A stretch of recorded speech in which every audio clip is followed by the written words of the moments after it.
봉독하십시다. 마가복음 8장 34절에서 38절에 있는 말씀입니다. 한 목소리로 천천히 읽읍시다. 그리고 예수께서 제자들과 함께 무리를 불러놓고 그들에게 말씀하셨다. 나를 따라오려고 하는 사람은 자기를 부인하고 자기 십자가를 지고 나를 따라오너라. 누구든지 제 목숨을 구하고자 하는 사람은 잃을 것이요 누구든지 나와 복음을 위하여 제 목숨을 잃는 사람은 구할 것이다. 사람이 온 세상을 얻고도 제 목숨을 잃으면 무슨 이득이 있겠느냐? 사람이 제 목숨을 되찾는 대가로 무엇을 내놓겠느냐? 음란하고 죄가 많은 이 세대에서 누구든지 나와 내 말을 부끄럽게 여기면 인자도 아버지의 영광을 거룩한 천사들을 거느리고 올 때 그들을 부끄럽게 여길 것이다. 오늘 우리에게 주시는 하나님의 말씀입니다. 여기 주보에 어떻게 응답할 건지 실려 있어요. 그러니까 한번 다시 합시다. 오늘 우리에게 주시는 하나님의 말씀입니다. 아멘. 고맙습니다.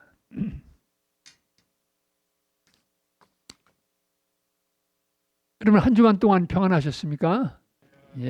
감사합니다.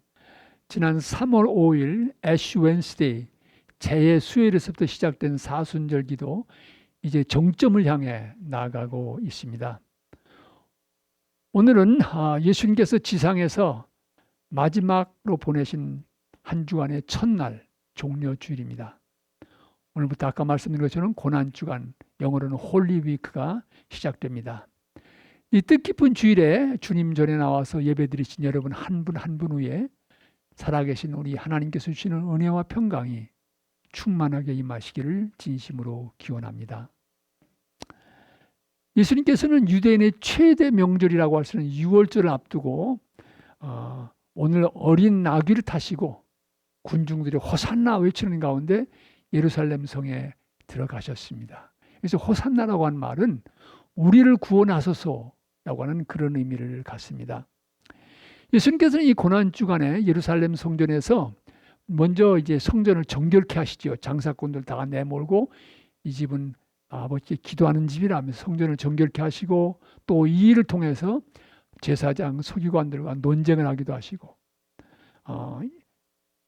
또 계속해서 제자들을 이 마지막 주간에도 가르치신 것을 볼 수 있습니다. 이렇게 보내시다가 목요일 저녁에 6월절 음식을 드는 날이죠. 그날 그 제자들과 함께 마지막 만찬하시고 그리고 겟세마네 동산에 가시게 됩니다. 거기서 피땀을 흘리면서 기도하시고 그리고 난 다음에 유다가 데리고 온 그런 사람들에 의해서 체포가 되십니다. 그래서 먼저 제사장한테 가서 재판을 받으시지요. 그때의 제목은 뭐냐면은 자칭 하나님의 아들이라고 했다. 하나님을 모독했다. 이게 죄입니다. 근데 유대인들은 그 죄로 사형에 처할 수가 없어요. 그렇기 때문에 다시 예수님을 빌라도에게 갑니다. 가면서 제목이 바뀌어요.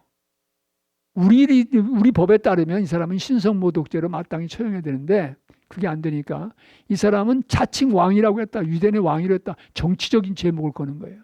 이 반란죄를 범할 위험을 의미하는 얘기죠. 그렇게 해서 예수님이 이제 재판을 받으시는데 십자가형이 내려져서 금요일 날 오전 9시쯤 십자가에 못 박히시게 됩니다. 그리고 한 6시간 정도 십자가에서 고통을 겪으시다가 오후 3시경 이제 돌아가시게 됩니다. 돌아가신 후에 아리마대 요셉이라고 하는 사람이 소유하고 있던 그 무덤에 그 시신이 안치되게 되는데 그 후에 제3일 그러니까 오는 주일 죽음을 이기고 하나님께서 예수님을 살리셔서 부활에 이르시는 것을 우리는 성경에서 보게 됩니다. 특별히 이번 금요일에는 좀 금식도 하시고 또 우리 예배도 같이 보고 성찬식을 거행하는데 뜻 있게 보내시기를 바랍니다. 사순절 기간 동안 제자입니까? 라고 하는 제목 밑에서 드리는 연속설교의 5번째 주일입니다. 좀 복습을 해야 되겠는데요. 여러분이 얼마나 매주일 설교 제목을 기억하시나 한번 테스트를 해야 되겠어요. 첫 번째 줄 설교 제목이 뭡니까? 너무 오래돼서 다 잊어버리셨어요? 제자가 되려면 하나님의 부르심이 먼저 있어야 되잖아요. 예수님의 부르심이 있어야 되니까 부르심의 은총에 대해서 말씀드렸죠. 두 번째 주일은 뭡니까? 부르셔서 우리 모두는 예수님 학교에 입학한 학생들이에요.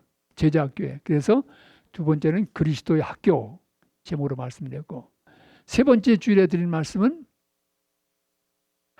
입학했으면 주님과 함께하는 걸 배워야 되거든요.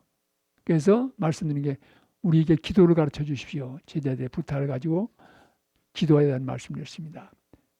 네 번째 주일, 지난 주일에는 우리 인생에서 중요한 이 재물의 영역에서 어떻게 제자의 고백을 하며 살아갈 수 있을까? 그래서 한 가지 부족, 돈 많은 부자, 젊은 관원에게서 발견됐던 그 문제를 가지고 우리가 같이 생각해 보았습니다. 오늘 우리는 마가복음 8장에 있는 말씀을 함께 봉독하셨습니다. 이 본문의 이전에 마가복음 8장 27절을 보면 예수님께서 유월절 앞두고 전도 활동에 주무되셨던 갈릴리 지방을 떠나서 이제 예루살렘으로 올라가시는 것을 발견하게 됩니다. 올라가시면서 가이사라 빌립보 지방을 지날 때 제자들에게 물으십니다. 사람들이 나를 누구라고 하느냐? 누구라고 합니다. 엘리야라고 합니다. 선지자 가운데 하나라고 합니다. 이 말씀을 다 들으신 후에 그 다음에 예수님 물은 질문이 있어요. 너희는 나를 누구라고 하느냐? 너희는 나를 누구라고 하느냐? 거기에 대해서 베드로가 대답하지요. 주는 그리스도시요 살아계신 하나님의 아들이십니다. 이 베드로의 대답을 통해서 당신이 누구신가를 일깨워 주신 예수님께서는 그때부터 이제 예루살렘에 올라가면 고난이 기다리고 있다. 그리고 부활을 이루게 될 것이다 하면서 또 제자들에게도 너희들도 나를 따라오려면 십자가를 지고 따라와야 된다. 고난이 기다리고 있다. 이 사실을 말씀하시는데 이 복음서에 보면 적어도 한 3번 올라가시는 여정의 고난을 예고하시는 것을 발견할 수가 있습니다. 여러분, 오늘 우리 본문 가운데 마가복음 8장 34절 35절 말씀 우리 같이 한 번 더 봉독하십시다. 마가복음 8장 34절 35절 말씀입니다. 그리고 예수께서 제자들과 함께 무리를 불러놓고 그들에게 말씀하셨다. 나를 따라오려고 하는 사람은 자기를 부인하고 자기 십자가를 지고 나를 따라오너라. 누구든지 제 목숨을 구하고자 하는 사람은 잃을 것이요 누구든지 나와 복음을 위하여 제 목숨을 잃는 사람은 구할 것이다. 아멘. 여러분, 이 말씀 속에서 우리가 분명히 깨닫게 되는 것은 예수님의 제자로 살아간다고 하는 것, 예수님을 따라간다고 하는 것은 바로 십자가를 지고 예수님을 따라가는 것이다. 이렇게 말씀드릴 수가 있습니다. 여러분, 예수님 당시의 상황과 21세기 우리가 사는 세상은 많은 다름이 있습니다. 그러나 오늘 우리에게도 이 말씀은 똑같이 적용됩니다. 예수님의 제자로 살아가려고 하면 우리도 십자가를 지고 예수님을 따라가야 합니다. 이 개역 성경에 보면 누구든지 나를 따라야 되거든. 이렇게 이제 누구든지란 말이 강조되는데 이 십자가를 지는 삶은 그리스도인 된 사람들에게 모두가 다 예외 없이 요청되는 것입니다. 이것은 피할 수도 없고 거절할 수도 없는 명제입니다. 십자가 없는 예수님의 제자는 생각할 수가 없습니다. 이건 불가능한 일입니다. 십자가를 지고 당신을 따라오는 예수님의 말씀은 이렇게 따라가면 좋겠다, 강력히 추천한다, 그런 말씀이 아니죠. 따라와라, 십자가를 지고 와야 된다, 그런 말씀이지요. 그러니까 이 예수님의 부르심 앞에서 우리에게 놓여 있는 선택은 순종할 것인가, 돌아서서 돌아갈 것인가, 이 선택밖에 없습니다. Yes와 No, 이 선택만이 있는 것을 우리는 보게 됩니다. 그러면 십자가를 지고 예수님을 따른다는 건 뭘 말합니까? 어떻게 사는 것이 십자가를 지고 예수님을 따르는 것입니까? 우리는 먼저 예수님께서 지신 십자가의 의미를 살펴보면서 그 속에서 우리가 져야 되는 십자가의 의미를 찾아볼 수가 있습니다. 여러분, 예수님 당시에 로마 제국에서 십자가라고 하는 것은 중한 죄를 지은 죄수들을 처형하는 도구였습니다. 아주 잔인하고 고통스러운 사형 방법이었습니다. 예수님은 아까도 말씀드린 것처럼 차칭 유대인의 왕이라고 칭한다는 정치적인 제목으로 곧 로마 정부에 반역하는 위험 인물이라는 사람으로 몰려서 십자가형을 받으셨습니다. 여러분, 그러나 예수님이 그런 형을 받을 만한 죄인이 아니라고 하는 것은 성경에서 여러 번 반복해서 나타납니다. 심지어 예수님을 재판한 빌라도가 뭐라고 얘기합니까? 나는 저에게서 죄를 찾지 못했다 얘기하지요.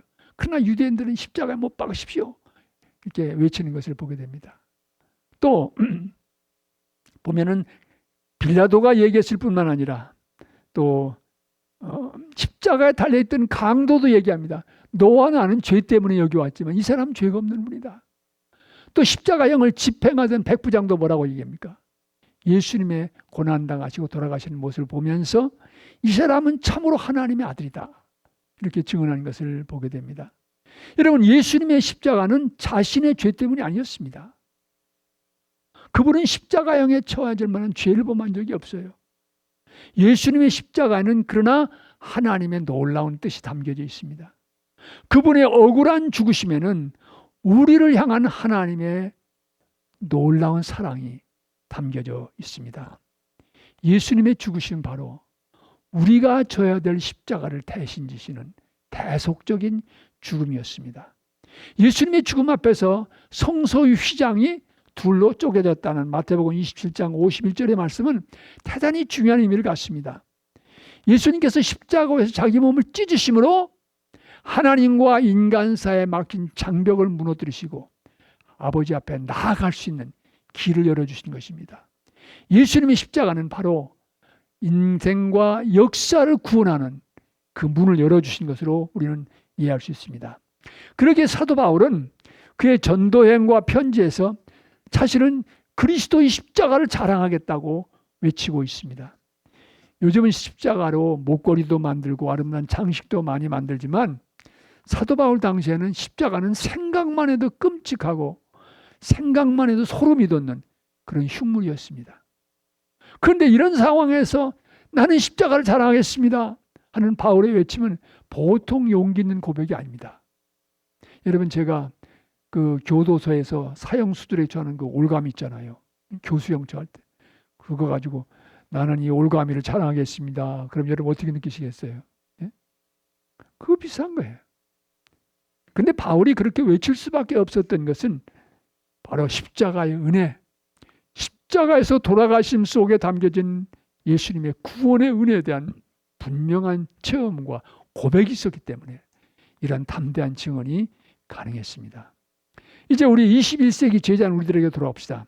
오늘 우리가 이 세상 속에서 십자가를 지고 예수님을 따른다는 것은 어떤 삶을 말합니까? 어떻게 사는 것이 십자가를 지는 삶입니까? 먼저 예수님께서 걸어가신 십자가의 길은 바로 하나님의 뜻을 붙들고 따라가신 순종의 길이었습니다. 예수님께서는 하나님의 뜻을 따라 순종하는 이 길에 어떤 장애와 도전이 와도 끝까지 굴복하지 않으시고 자기 목숨까지 이 길에 바치셨습니다. 사도 바울은 빌립보서 2장 8절에서 예수께서는 자기를 비우시고 낮추셔서 십자가에 죽기까지 복종하셨다고 기록하고 있습니다. 여러분, 예수님께서 무엇을 순종하신 것입니까? 십자가에서 죽는 데까지 예수님께서 무엇에 순종하신 것입니까? 그것은 하나님의 뜻입니다. 하나님의 역사입니다. 인류를 구원하시려는 하나님의 계획이었습니다. 이 뜻에 순종해 나가실 때 수많은 비난과 핍박, 박해와 고난이 있었지만 예수님께서는 굴복하지 않으셨습니다. 포기하지 않으셨습니다. 적당히 타협하지도 않으셨습니다. 자신의 안전 생명을 보존하기 위해서 뒤로 물러서지도 않으셨습니다. 십자가의 죽음이 찾아와도 하나님의 뜻을 붙들고 가셨습니다. 끝내는 생명까지 이 길에서 바치셨습니다. 21세기를 살아가는 오늘 제자로서 십자가의 길을 걷는다는 것은 우리도 오늘 이 역사 속에서 하나님의 뜻을 붙들고 지키고 순종하며 살아가는 것을 의미합니다. 십자가의 길을 걸을 때 우리에게도 많은 도전과 유혹이 찾아올 수 있습니다. 예수님 당시처럼 하나님의 뜻을 따름으로 목숨이 위협받는 일은 일어나지 않을지 모릅니다. 그러나 세계의 지도를 펼쳐놓고 보면요, 오늘도 예수님의 제자로 살아가려면 목숨을 내걸어야 하는 나라도 있습니다. 그 가운데 대표적인 것이 북한 땅이라고 볼 수 있지요. 그리스도인에 대한 박해가 가장 심한 나라 가운데 하나입니다. 지하교회에서 목숨을 걸고 예수님의 제자로 살아가는 북한 땅의 제자들을 우리는 기억하고 기도로 서포트할 필요가 있습니다. 미국 땅에 살아가는 우리에게는 종교의 자유가 있기 때문에 신체적인 위협이나 생명의 위협은 없을지 모르지만, 여러분, 오늘 우리도 하나님의 뜻을 붙들고 살아가려고 할 때 비난과 따돌림 당할 수 있습니다. 제가 연합감리교회를 떠나기로 했을 때 어느 목사님이 저들에게 이런 얘기했습니다. 목사님, 지금이 어떤 세상인데 아직도 전통적인 입장에 매달리고 계십니까? 그러시더라고요. 빌리그램 목사님의 말씀으로 기억이 되는데 제가 확인을 하지 못했습니다. 근데 이런 말씀이 하셨습니다. 이 시대의 그리스도인들에게 다가오는 핍박은 옛날처럼 신체적인 위협이나 박해가 아니라 세상의 물결을 따르지 않고 하나님의 뜻을 붙들고 살아가려고 할 때 겪게 되는 외로움과 소외일 수 있다. 아주 정확한 말씀입니다. 오늘도 그리스도의 제자로 살아가는 길은 탄탄대로 고속도로가 아닙니다. 좁은 길입니다. 곳곳에 암초가 있고 뭘 그렇게 고지식한 척하냐는 비난의 대상이 오를 수도 있습니다. 또 예수님 때문에 미치고 손해볼 수 있습니다. 예수님 때문에 모든 일이 잘되고 형통하면 다 환영하고 좋아하지만 예수님 때문에 십자가를 지고 고통을 각오해야 한다면 뒤돌아서는 사람들 많습니다. 중세기 신앙의 고전으로 불리우는 토마스 아 캠피스라는 사람이 쓴 그리스도를 본받아라는 유명한 책이 있습니다. 그 책에 나오는 아주 잘 알려진 귀절이 있습니다. 제가 인용하겠습니다. 예수님과 그의 나라를 사모하는 사람은 많지만 그의 십자가를 지려고 하는 사람은 매우 적습니다. 주님의 위로를 원하는 사람은 많지만 주님과 함께 고난에 참여하는 사람은 매우 적습니다. 주님과 함께 잔치에 참여하는 사람은 많지만 주님과 함께 금식에 참여하는 사람은 매우 적습니다. 주님과 함께 떡을 나누기를 원하는 사람은 많지만 그분과 함께 고난의 잔을 마시는 사람은 매우 적습니다. 주님의 기적을 보고 놀라워하는 사람은 많지만 주님과 함께 십자가의 수치를 감당하려고 하는 사람은 매우 적습니다. 많은 사람들이 주님을 사랑합니다. 그러나 자신에게 어려움이 닥쳐오지 않을 때에만 주님을 사랑합니다. 많은 사람들이 주님을 찬양합니다. 그러나 주님으로부터 위로와 복을 받을 때에만 주님을 찬양합니다. 자신의 만족과 위로를 구하지 않고 오직 주님만을 위하여 주님만 사랑하는 사람은 어떤 환경과 역경 속에서도 항상 주님을 찬양할 것입니다. 이런 사람들은 비록 주님으로부터 아무런 복을 받지 못한다고 해도 변함없이 주님을 찬양하며 감사할 것입니다. 이렇게 순수하게 주님을 사랑하는 사람이 얼마나 아름다운가요? 그러나 아무런 보상도 바라지 않고 오직 주님만을 사랑하고 섬기는 사람을 과연 어디에서 찾을 수 있겠습니까? 사랑하는 성도 여러분, 그런 사람을 이곳 스미스 채플 챈틸리 캠퍼스 여기에서 찾을 수 있게 되길 바랍니다. 주님, 저희들 십자가를 지고 주님을 따르는 신실한 제자가 되고 원합니다. 저희 여기 있습니다. 이렇게 고백할 수 있게 되길 바랍니다. 하나님의 뜻에 순종하며 사는 것이 십자가 길을 갈 때 신실한 제자의 삶을 위해서 우리가 기억해야 될 것이 있습니다. 그것은 이 시대 속에서 우리가 따라야 할 주님의 뜻이 무엇인지를 바로 분별하는 것입니다. 많은 사람들이 주님을 따른다고 말하지만 사실은 자신의 욕망과 자신의 이익을 따라갈 때가 많습니다. 착각하거나 자신의 뜻을 하나님의 뜻이라고 포장하는 것이겠지요. 교회 안에서 하나님의 뜻이라고 주장하면서 분쟁과 갈등이 증폭되는 것을 우리는 많이 경험해 봤습니다. 그러기에 이 시대 속에서 진실된 예수님의 제자로 십자가를 지고 주님을 따르려고 하면 우리가 순종하고 따라야 할 하나님의 뜻이 무엇인지 분별하는 지혜가 우리 모두에게 필요합니다. 이 분별함을 위해서는 무엇보다도 먼저 중요한 것은 주님께로 가까이 나가는 것입니다. 주님과 더 깊은 교제 속에 살아가는 것입니다. 하나님의 말씀은 성경을 가까이 하고 또 간신히 기도하지 말고 어떻게 해요? 간절히 기도해야 됩니다. 간신히가 아닙니다. 간절히 기도해야 합니다. 이런 영적인 준비가 없으면 우리는 주님의 뜻을 바로 분별할 수 없습니다. 특별히 오늘 이 시대는 우리를 혼동시키는 사상도 주장들도 많습니다. 하나님의 뜻이라고 하는 이름 안에서 우리를 잘못된 길로 인도하는 소리도 여기저기서 들려오고 있습니다. 그러기에 21세기의 제자로 십자가를 지고 예수님을 따르려면 그 어느 때보다도 주님의 뜻을 지혜롭게 분별하는 영적인 성숙과 깊이가 우리 모두에게 필요합니다. 여러분, 이어서 주님의 뜻을 따르는 순종의 삶 속에서 어쩌면 가장 기초적인 삶의 모습이 있다면 그것은 하나님 앞에서 정직해야 된다.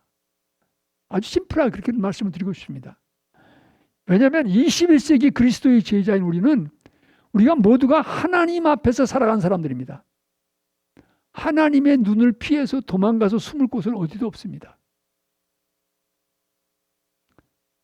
하나님께서는 우리의 생각과 삶을 다 아십니다. 그러기에 여러분, 주님께서 우리와 함께 하신다는 것은 that's a good news. 그렇지만 굉장히 부담되는 소식이에요. 이 부담을 느끼셔야 돼요. 왜냐하면 하나님이 나와 함께 하신다는데 아니 내 마음속의 생각, 지저분한 생각, 계획을 다 아신다니 이거 큰일 아닙니까 여러분? 이거 하나님이 함께 하려면 좋아만 할 게 아니에요 사실은. 이 심각하게 생각해야 됩니다. 아, 하나님 앞에서 내가 하나님 보시기에 괜찮은 삶을 살아가는가? 바로 서 있는가? 이거 봐야 되거든요. 감사한 것은 그렇게 우리가 모자라도 주님이 포기하시지 않은 거예요. 다 아시는데도 우리를 포기하시지 않고 함께 해주신 것입니다. 예수님께서는 제자들을 부르실 때 그들이 주님과 함께 있기를 원하셔서 부르셨다고 그랬습니다. 그래서 이제 우리가 기도에 대해서 공부했죠. 우리도 마찬가지입니다. 예수님의 제자로 살아간다고 하는 것은 주님 앞에서 주님과 함께 살아가는 것입니다. 그렇다고 하면 제자로서 정직하게 살아가야 된다. 이것은 피할 수 없는, 포기할 수 없는 제자의 삶의 모습인 것입니다. 여러분, 이 시대 속에서 정직하게 살아간다고 하는 것도 결코 쉬운 일이 아닙니다. 정직하게 살아가려고 할 때 언제나 거기에 도전도 있고 유혹도 많습니다. 손해보고 미칠 경우도 있습니다. 여러분, 내일 모레면 텍스 보고 마감하는 날이지요. 제가 바라는 것은 여러분의 텍스 보고에도 제자로서 정직한 고백이 담겨 있기를 바랍니다. 예? 여러분, 만일 IRS 국세청에서 이 사람 예수 믿어? 그럼 텍스 보고 볼 것도 없어. 정직하게 하니까 그런 세상이 온다 얼마나 살만 나는 세상이 되겠습니까? 예? 여러분, 이런 경험을 한 적이 있습니다. 이제 목회할 때요. 신방을 하다가 이제 점심시간이 돼가지고 이제 안한대일에서 있는 중국 음식점에 가서 이제 점심을 먹고 계속 해야 되겠다. 그래가지고 가서 이제 문을 열었는데 그때 이제 봄바람이 아주 강하게 부는 때였어요. 그래서 문을 열었는데 봄바람이 확 부는 바람에 그만 이 도어를 놓치고 말았어요. 그랬더니 아차 했는데 옆에 꽝 하고 옆에 있는 차 문을 친 거예요. 아차, 큰일 났구나. 그래서 가만히 가서 보니까 조금 들어간 것 같기도 하고 안 들어가기도 해요.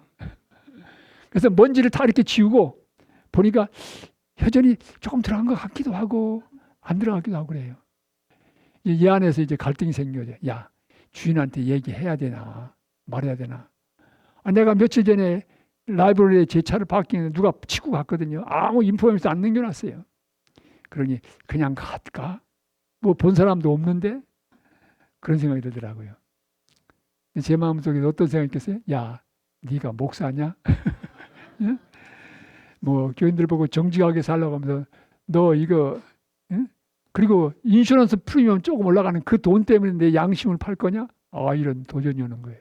그래서 이제 음식점에 들어가서 파란 닛산 센츄라 택넘버만 혹시 운전하시는 분 계십니까? 말하면서도 안 나왔으면 좋겠다. 왜냐면 안 나오면 제가 할 걸 했으니까요. 근데 있더라고요.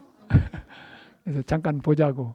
그래서 가서 이제 인슈런스 인포메이션 다 주고 이제 돌아와서 또 짬뽕을 한 건 먹었습니다. 예?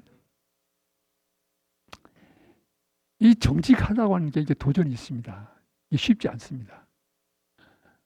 적어도 그리스도인들이 정말 정직하게 살아간다고 하면, 세상이 다 그런데 우리끼리, 아니 세상이 다 그래도 이렇게 살아가는 한 모퉁이가 있어야 세상이 희망이 있는 것 아닙니까? 다 깜깜한데 그래도 한 구석에 빛이 비쳐야 미래가 있는 것 아닙니까? 이 대한민국을 볼 때도 역시 마찬가지. 교회가 많이 크고 했지만 정말 교인들이 각성하지 않으면 역사 속에서 과연 책임을 다할 수 있을까? 그런 도전을 생각하게 되는 것입니다. 정직해야 합니다. 십자가를 지고 가는 길은 하나님 앞에서 정직하게 살아가시 가장 기본적일 수 있습니다. 그렇게 살아감으로 정직한 세상 만들어가야 되지요. 이어서 말씀드리고 싶은 건요, 예수님의 십자가는 당신의 죄 때문이 아닙니다. 그 십자가는 우리를 위해 지신 십자가입니다. 우리를 이처럼 사랑하시는 하나님의 사랑을 나누기 위해서 걸어가신 길입니다. 그렇다면 우리가 져야 하는 십자가도 우리의 이웃과 세상에 하나님의 사랑을 전하는 것이어야 합니다. 그리스도의 제자로서 살아간다고 하면서 자신만을 위한 인생을 살아간다고 하면 과연 십자가를 지고 예수님을 따른다고 말할 수 있겠습니까? 우리가 져야 하는 십자가는 나눔의 십자가입니다. 이웃을 살리고 세상을 변화시키는 나눔의 십자가인 것입니다. 이러한 삶은 지난 주일에 Give all you can, 버렸다, 설교 버렸다는 얘기 들을지 모르지만 Give all you can에서 말씀을 드렸습니다. 그리고 제가 마지막 시간에 증인으로 부르신, 주님께서 우리를 증인으로 부르신 그 사실을 얘기할 때 조금 더 연급하게 여기는 이렇게 간단하게 짚고 넘어가겠습니다. 여러분, 오늘 십자가 길을 걸 때 우리에게 다가오는 도전과 어려움에 대한 말씀을 많이 드렸습니다. 그러나 십자가를 걷는 그 길의 마지막은 이 땅에서의 고난과 핍박을 넘어서는 차원이 있습니다. 십자가 길이 이르는 마지막 종착역, 곧 제자의 영광은 다음 주에 말씀드리겠습니다. 기대하시라. 여러분, 부활절에 제자의 영광이 무엇인가, 십자가 길을 때 그 마지막이 무엇인가를 말씀드리겠습니다. 제자의 길은 십자가를 지고 예수님을 따르는 길입니다. 이 길은 오늘도 많은 도전과 유혹이 기다리고 있습니다. 십자가의 길을 걷기 때문에 손해볼 수도 있습니다. 억울하게 당하고 피해를 볼 수도 있습니다. 여러분, 어떡하시겠습니까? 그래도 이 길을 가야 하지 않겠습니까? 우리의 신앙의 선배들은 십자가 길을 걷기 위해서 목숨까지 내걸었습니다. 조금 힘들다고, 조금 손해본다고 주저앉을 수는 없지 않습니까? 청년기에 오래전 폐결핵으로 요양원에서 생활할 때입니다. 다니엘처럼 하루에 3번 기도하고 정말 신앙을 위해서 애써보자 결심하고 그런 요양생활을 할 때 어느 주일날 저녁 설교 한 편을 읽었습니다. 그 설교는 많은 사람들이 십자가를 이용해서 자신의 실속을 차려고 하지 십자가를 지고 고난의 길을 가려 하지 않는다는 도전의 말씀이었습니다. 이 설교를 읽어나가면서 제 가슴 속에 제기된 질문이 있습니다. 너는 어떠냐? 너는 어떻게 할 것이냐? 너는 십자가를 지고 죽기까지 나를 따르겠느냐? 이 질문 앞에서 많이 주저가 됐습니다. 십자가를 지고 가다가 박해도 당할 수 있고 어려움도 당할 수 있는데 과연 내가 감당할 수 있을까는 두려움도 있고요. 과연 어떻게 해야 되겠나? 그러면서 제 마음속에 생기는 십자가 안 지고 예수님 따라갈 길은 없을까? 이런 군이 되는 거예요. 그런데 결국 내려진 결론은 십자가 없이는 제자가 될 수 없구나. 그 결론이었습니다. 그래서 주저하던 끝에 주님 앞에 고백했습니다. 예, 주님, 부족하고 넘어져도 십자가 지고 예수님 뒤 따라 보겠습니다. 주님 앞에 이 고백을 드린 것이 1967년입니다. 그때 드렸던 이 고백은 지금도 제 가슴 속에 남아 있습니다. 사랑하는 성도 여러분, 주님은 오늘도 우리를 십자가를 지고 나를 따르라고 부르고 계십니다. 이제 우리 함께 찬송가 461장을 부르실 텐데 십자가를 질 수 있나 주가 물어보실 때 우리의 고백을 이 찬양에 담아서 함께 부르십시다. 460 다 일어나셔서 같이 부르십시다.